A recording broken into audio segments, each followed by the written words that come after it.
Здравейте! Па сам я за чичовитом. Да ви разкажем сега една смешка. Оня ден оди тук бея празниците, я бея отпуска, това.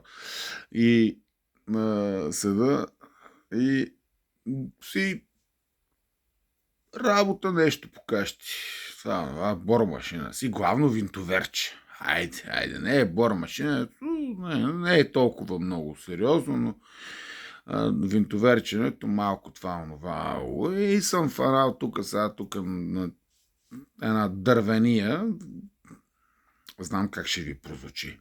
Фанал съм винтоверта здраво и съм го вкарал в винта, ама искам да съм сигурен, че е там, къде трябва да влезе. А за да съм сигурен, трябва да си позачиста малко, ама ми трябва мокра кърпичка. И викам на жената, донеси една мокра кърпичка.